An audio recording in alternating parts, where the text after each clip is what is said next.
buyursunlar. Kahveli kurabiye. 1 adet yumurta, 200 gram tereyağı, 100 gram pudra şekeri, yarım çay bardağı buğday nişastası, 2 tatlı kaşığı granül kahve, 2 yemek kaşığı ayçiçek yağı, yarım paket kabartma tozu, alabildiğince un. Üzeri için 1 yumurta akı, 1 yemek kaşığı toz şeker, 1 su bardağı iri çekilmiş fındık içi. Burçin, neler yapıyoruz burada? Bir sürü malzeme var. Evet, şimdi yağımızı koyacağız. Hepsini tümden koyacağız. Öyle mi? Evet. Sadece şunları kullanmayacağız. Bunları dışına kullanacağız. Hangileri? Şu üçünü. Bu üçünü kullanmıyoruz. Tamam. Bu granül kahve olmasına dikkat edelim. Çözülebilenler var ya, onlardan. Tamam. Hanımlar, bu defaki tarifimiz çocuklardan çok sizin ilginizi çekecek. Günlerinizde rahatlıkla sunabileceğiniz kurabiyenin hamurunu hazırlıyoruz önce. Unumuzu da koyuyoruz. Unumuzu aslında alabildiğine kulak memesi kıvamı derler ya. Evet. Onun gibi koyacağız. Ben senden birazdan yardım isteyeceğim. Yumurtayı Sen çok güzel kırıyorsun. Bugün hiç soğan doğramayan Seda yumurta görevlerinin hepsini üstlendi. Evet. Koyalım. Yağımızı da koyalım. Bunda eldiven giymeyeceğim. Şöyle ki yağ elimin hissetmesi lazım ki Tabii rahat ki. erisin diye. Kabartma tozunu. Evet, ilave kabartma ettik. tozu. Yarım paket kabartma tozu. Bunun içinde yarım vardı diye. Tamam. Burçin Hanım yoğurmaya başlamışken malzemeleri bir daha mı tekrar etsek ekran başındakiler için? Bunun içinde Nescafe, yağ, pudra şekeri, nişasta ve yumurta. un. Yumurtayı da koyduk ve un var. Un var. Şimdi birazcık ben senden takviye alacağım. Evet, sen benden iste. Bayağı Ben alacağım. sana- Öyle mi? Evet. İyi, ben o zaman böyle elimi korkak alıştırmayayım. Aynen. Bol bol. Rahat ol Sedacığım, fazla gelirse Burçin Hanım zaten uyarır seni. Baksana hamur ellerine yapıştı hep. Kıvamını oradan bile anlayabiliriz. Aslında bunun kurabiye hamurundan farkı içinde kahvenin olması. Evet bildiğimiz klasik kurabiye hamuru. Koyayım mı biraz? Koyalım. Bayağı koyalım.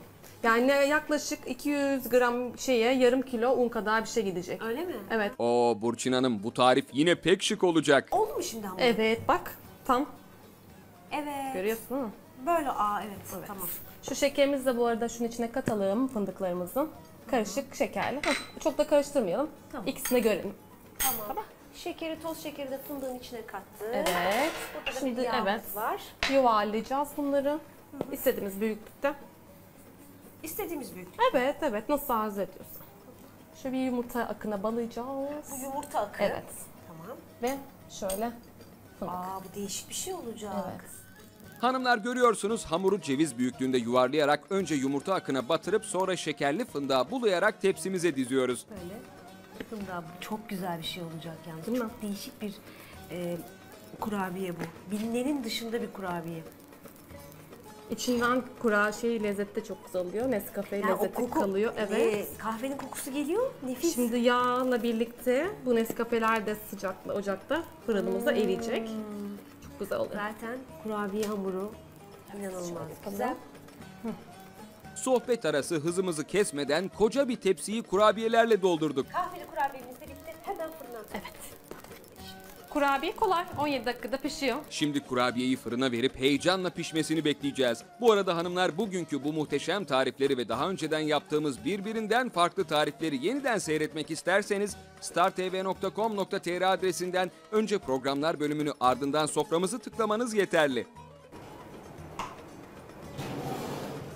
Oo, mis kokuyor. Kahveleri erimiş bile. Sadece 17 dakikada pişen kurabiyelerin enfes kokusu mutfağa sardı. Kahve sevenler bu kurabiyeden vazgeçemeyecekler. Nefis, buraya mı koyacağız onları? Evet, Ama, koyalım. Ama bu da elimiz çok güzel. yanmasın, dikkat edelim. Biraz yeni çıktı. Koydum. Koydun mu? Benim elim çok yanıyor. Aldım. Çok, gerçekten bu çok böyle hoş bir kurabiye oldu. Evet. Eline dikkat et, senin yanıyorsa. Ben alışmışım artık elim. Ne oldu bana? Evet, benim yanıyor. Altına da koyalım, sadece üstünü doldurmayalım. O zaman biz dördüncü tatlımız, kurabiyemizi, kahveli kurabiyemizle bitirmiş olduk. Ne yapıyoruz? Beşinci tatlımıza, yani bezemize geçiyoruz. Ama yine hatırlatmak istiyorum. Bu güzel tatlıları merak ediyorsanız, şimdi izleyecekler seyircilerimiz, izleyecekler. Sen O benden tarif kahveli istiyorsan kurabiye. bence hemen tıklayın start edeyim. Tarifini isteyeceğim bunun. Vermeyeceğim. Neden? Bakarsın internetten. İnternetten startv.com.tr'den programlar bölümüne, ardından soframızı tıklıyoruz. Bunu da bitirdik. Hemen bezenin Bezemiz kaldı. malzemelerini getirelim.